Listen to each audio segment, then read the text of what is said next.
Matalinong mamimili, mga katangian at gampanin sa ekonomiya.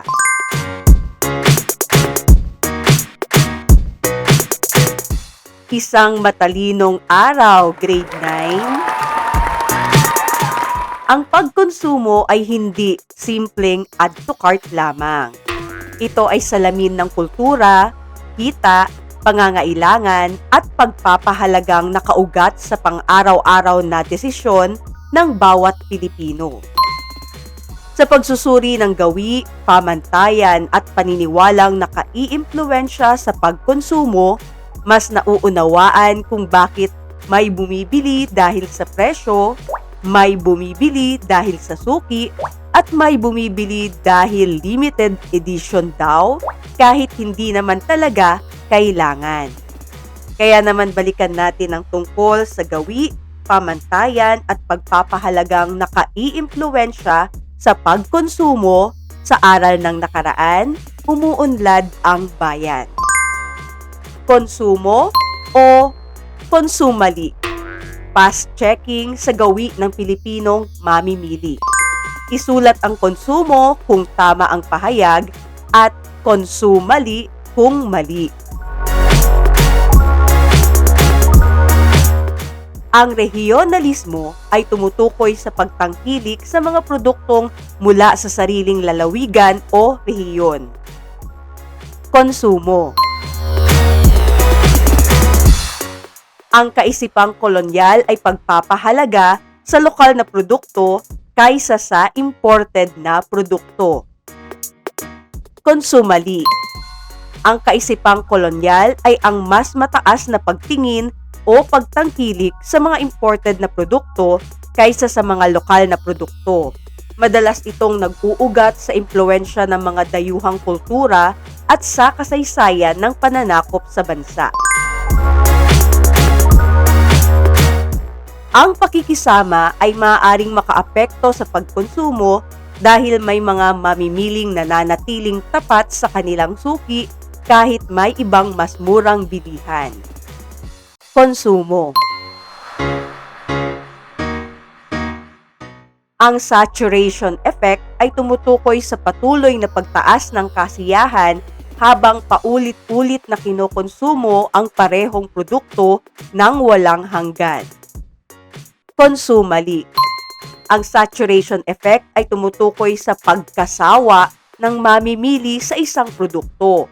Kaugnay ito ng law of diminishing marginal utility kung saan unti-unting nababawasan ang karagdagang kasiyahang nakukuha sa bawat dagdag na pagkonsumo ng parehong produkto. Sa ilalim ng import liberalization, ipinagbabawal ang pagpasok ng mga dayuhang produkto sa lokal na pamilihan upang protektahan ang mga lokal na negosyo. Konsumali. Ang import liberalization ay tumutukoy sa pagpapaluwag o pagbawas ng mga hadlang sa pagpasok ng mga dayuhang produkto sa bansa. Layunin nitong palawakin ang kompetisyon at mabigyan ang mga mamimili ng mas maraming pagpipilian.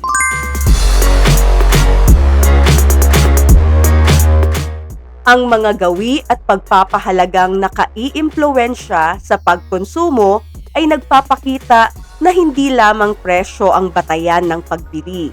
May mga salik na kultural, emosyonal at panlipunan na humuhubog sa mga desisyong ginagawa ng mamimili sa araw-araw. Dahil dito, mahalagang maunawaan na ang bawat desisyong ginagawa ng mamimili ay may epekto sa kanilang sarili, sa pamilihan at sa ekonomiya. Kaya naman mahalagang kilalanin ang gampanin ng mamimili at ang kahalagahan ng pagiging matalino sa pagkonsumo. Kaya layunin ng aralin na masuri ang gampanin ng mamimili sa ekonomiya at maipaliwanag ang mahalagang katangian ng matalinong mamimili. Budol o budget. Hanapin ang katangian. Basahin ang sitwasyon. tukuyin kung ano ang ginawa ng tauhan. Pagkatapos ayusin ang mga pinaghalong titik upang mabuo ang katangian ng matalinong mamimili. Trending shoes o school needs. Nakita ni Jay ang sapatos na 50% off online. Tiningnan niya ang laman ng kanyang pitaka. Naalala niyang may proyekto pa sa paaralan. Nagpasya siyang huwag munang bumili. Sumusunod sa budget. Buy one, take one. Nakakita si Ana ng buy one, take one. Nabasa niya ang expiration date. 2 araw na lang bago ito mag-expire. Hindi niya ito binili. Mapanuri. Artista ang endorser. Sikat na artista ang nasa patalastas. Mas mahal ang produkto. Ikinumpara niya ang label sa ibang brand. Pinili niya ang mas praktikal na produkto. Hindi nagpapadala sa anunsyo. Biglang ubos ang bigas. Maraming tao ang bumibili ng sako-sakong bigas. May balitang magkukulang daw ng supply. Nagsaliksik muna si Leo sa mapagkakatiwalaang balita. Bumili lamang siya ng sapat na kailangan. Hindi nagpa-panic buying. Suki o mas murang tindahan? Mas mura ng kaunti sa kabilang tindahan. Ngunit hindi tiyak kung tama ang timbang ng mga produkto. Sa suking tindahan, sariwa at maayos ang serbisyo. Doon pa rin siya namili. Makatwiran. Isang brand lang ba? Wala ang paboritong brand ni Mia. Tiningnan niya ang ibang produkto. Pareho ang kalidad at mas mura pa. Pinili niya ang ibang option. May alternatibo. Libreng raffle kapalit ng mahal na produkto. May promo na raffle para sa mga bibili. Napansin ni Carlo na mas mahal ang produkto kaysa karaniwan. Sinuri niya kung kailangan talaga ito. Hindi siya nagpabudol sa promo. Hindi nagpapadaya. Muli, ang mga nakitang katangian ng matalinong mamimili ay sumusunod sa budget, mapanuri, hindi nagpapadala sa anunsyo, hindi nagpa-panic buying, makatwiran, may alternatibo, hindi nagpapadaya. Makikita sa bawat sitwasyon na ang mga desisyon sa pagkonsumo ay nangangailangan ng pagsusuri, paghahambing at tamang pagpili upang matugunan ang mga pangangailangan ng wasto. Mga katangian ng matalinong mamimili. May alternatibo. Ang kakulangan ng supply ng produkto ay nararanasan sa pamilihan, kaya minsan ay hindi mabibili ang dating ginagamit na produkto. Maaari ring hindi sapat ang kita upang mabili ang nais na bilhin. Sa ganitong sitwasyon, ang matalinong mamimili ay marunong humanap ng alternatibong produkto na maaari ring makatugon sa kanyang pangangailangan. Sumusunod sa budget. Bumibili ang mamimili ayon sa kanyang kakayahang pinansyal. Inuuna niya ang mga pangangailangan at iniiwasan ang hindi kinakailangang paggastos.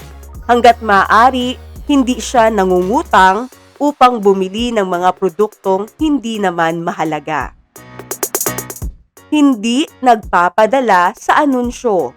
Ang kalidad at pakinabang ng produkto ang pangunahing isinasaalang-alang ng matalinong mamimili. Hindi siya basta naaakit sa mga patalastas, o sa paggamit ng mga kilalang personalidad bilang endorser ng produkto. Mapanuri. Bago bumili, maingat na sinusuri ng mamimili ang presyo, timbang, kalidad, sangkap at expiration date ng produkto. Tinitiyak niyang ligtas at kapaki-pakinabang ang produktong kanyang bibilhin. Hindi nagpa-panic buying. Ang matalinong mamimili ay hindi agad naniniwala sa mga balitang may kakulangan sa supply ng produkto. Nauunawaan niyang may mga pagkakataong pansamantala lamang ang ganitong sitwasyon. Kaya bumibili lamang siya ng sapat para sa kanyang pangangailangan. Makatwiran. Pinahahalagahan ng mamimili ang bawat sentimo ng kanyang salapi. Sinisiguro niyang sulit ang halaga ng produktong binibili sa pamamagitan ng paghahambing ng presyo, kalidad at kapakinabangan nito. Hindi nagpapadaya. Laging alerto at mapagmasid ang matalinong mamimili. Sinusuri niya ang sukli, timbang, resibo at kondisyon ng produkto upang matiyak na tama at patas ang transaksyon. Talas Isip Test. Kilalanin ang matalinong mamimili. Isulat ang tamang katangian ng matalinong mamimili na tinutukoy sa bawat pahayag.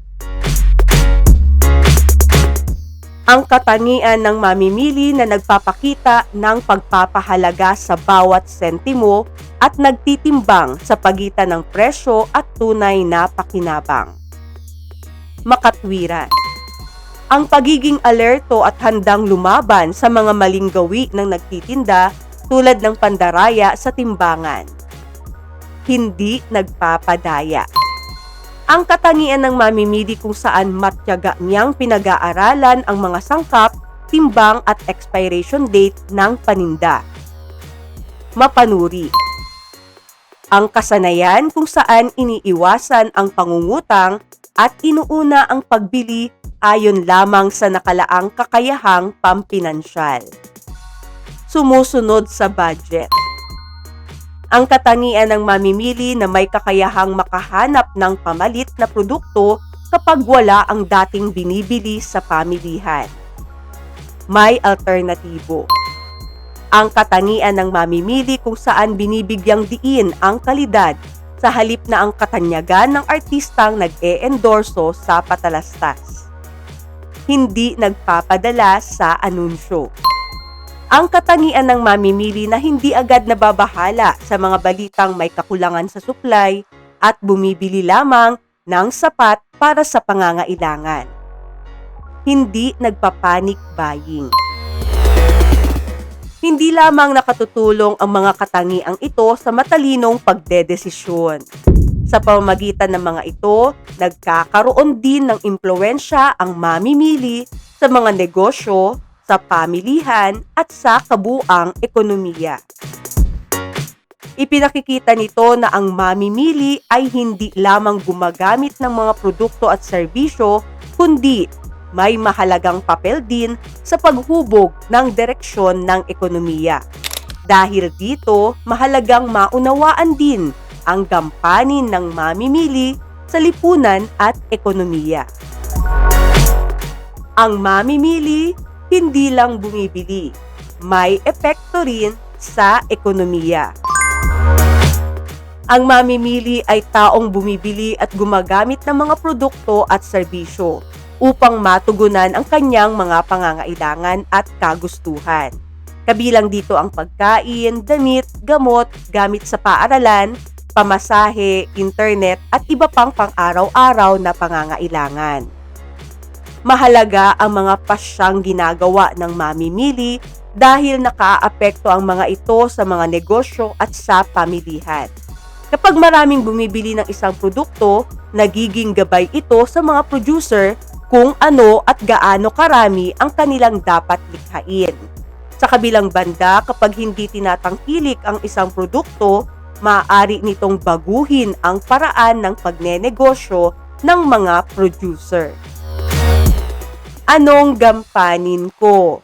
Basahin ang bawat sitwasyon tukuyin kung anong gampanin ng mamimili ang ipinakikita sa bawat pangyayari.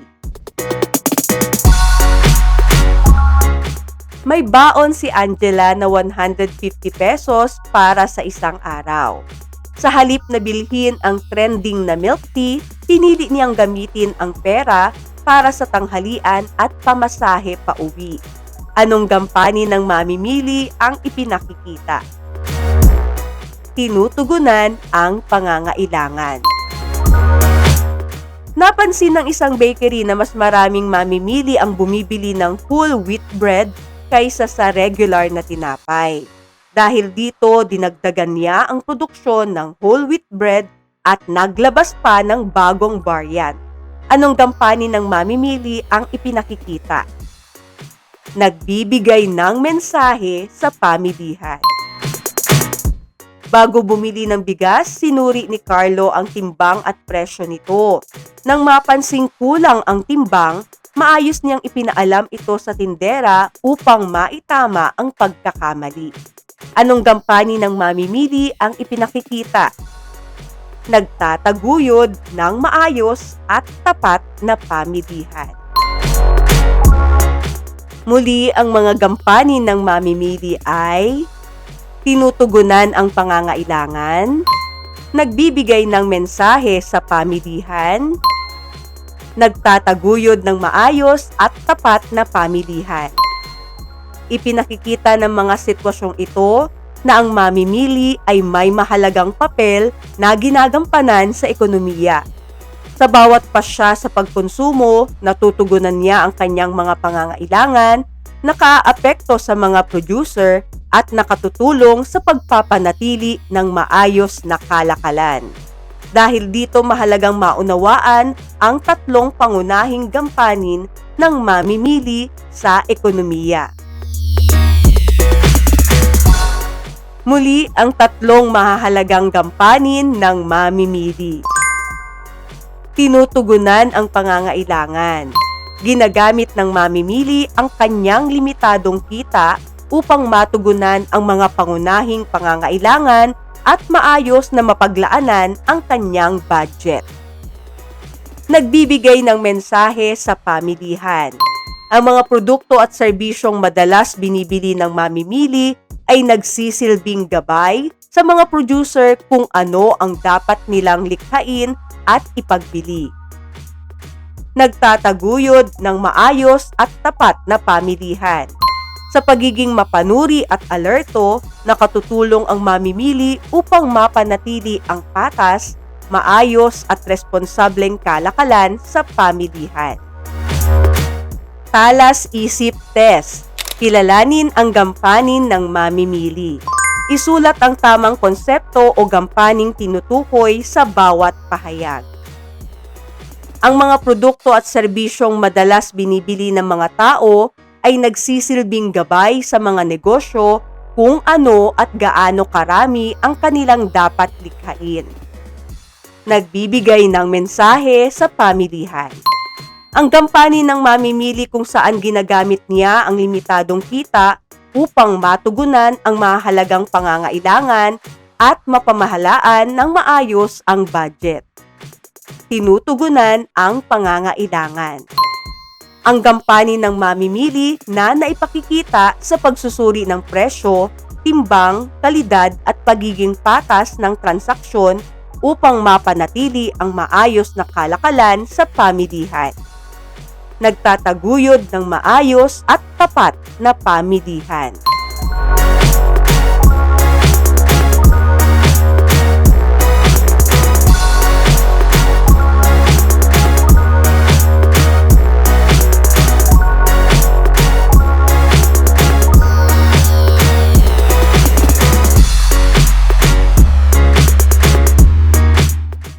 Smart Shopper Festival Challenge. Pumili ng gawain batay sa estilo ng pagkatuto. Visual, auditory, verbal, kinesthetic. Rubric sa pagmamarka. Add to heart, not just add to cart. Basahin ang sitwasyon at sagutin ang mga tanong. Ipaliwanag ang iyong sagot batay sa mga katangian ng matalinong mamimili. May natanggap kang 1,000 piso bilang regalo sa iyong kaarawan. Matagal mo nang gustong bumili ng bagong wireless earphones dahil uso ito sa inyong magkakaibigan. Habang nasa mall, naalala mong malapit na rin ang bayaran para sa proyekto sa paaralan at may ilang gamit sa bahay na kailangan ninyong bilhin. Nakakita ka rin ng produktong nakasale at may sikat na artista bilang endorser kaya lalo kang nahikayat bumili. Bilang isang matalinong mamimili, paano mo gagamitin ang iyong pera? Anong katangian ng matalinong mamimili ang maipakikita mo sa iyong pasya?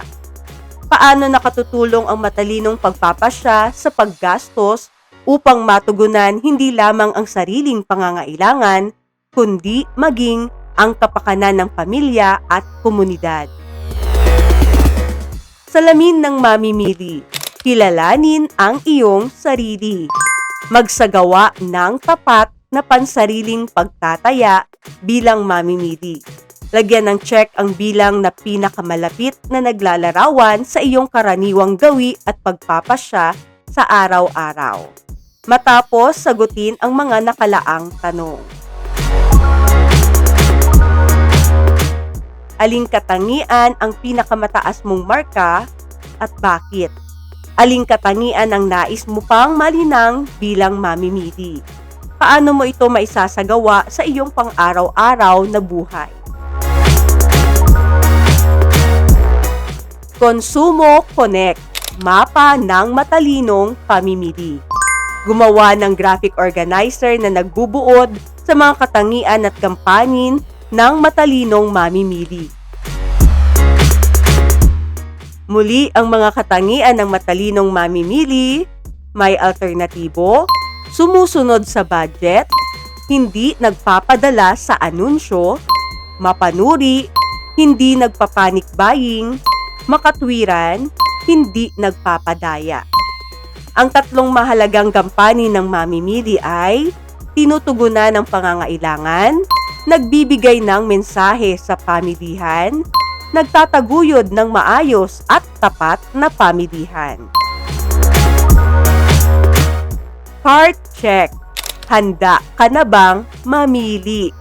Piliin ang letra ng tamang sagot. Sa gitna ng balita tungkol sa pagdating ng malakas na bagyo, maraming tao ang nagmadaling bumili ng delata at kandila kahit hindi pa nila ito agad kailangan. Dahil dito mabilis na naubos ang supply at tumaas ang presyo ng mga produkto. Bilang matalinong mamimili, ano ang nararapat gawin? Manatiling kalmado at bumili lamang ng sapat na pangangailangan. May nakalaang 500 piso si Juan para sa kanyang lingguhang baon. Nakakita siya ng branded na t-shirt na nakasale sa halagang 490 pesos. Kapag binili niya ito, wala na siyang magiging pambili ng pagkain para sa buong linggo. Bilang isang makatwirang mamimili, ano ang pinakamainam niyang gawin? Unahin ang mga pangangailangan kaysa sa t-shirt. Isang sikat na atleta ang ginawang endorser ng bagong inumin. Nang suriin ng isang mamimili ang label nito, napansin niyang mataas ang sugar content at wala itong mahahalagang sustansya. Anong katangian ng matalinong mamimili ang ipinakikita sa hindi niya pagbili ng produkto? Hindi nagpapadala sa anunsyo. Dahil sa malawakang peste sa mga taniman ng bawang, tumaas ng husto ang presyo nito sa pamilihan. Sa halip na gumastos ng malaki, gumamit ang pamilya ni Maria ng garlic powder at sibuyas bilang pamalit sa kanilang mga niluluto. Anong katangian ng matalinong mamimili ang ipinakikita sa sitwasyong ito? May alternatibo. Habang bumibili ng karne sa palengke, napansin ni Elena na hindi nakaturo sa zero ang timbangan bago ito gamitin ng tindera. Ano ang pinakaangkop na gawin bilang mamimiling hindi nagpapadaya? Magalang na ipatama ang timbangan bago magbayad. Ang matalinong mamimili na may paninindigan ay hindi lamang basta bumibili ng produkto. Siya ay aktibong kabahagi sa paghubog ng mas maayos at makabuluhang kinabukasan.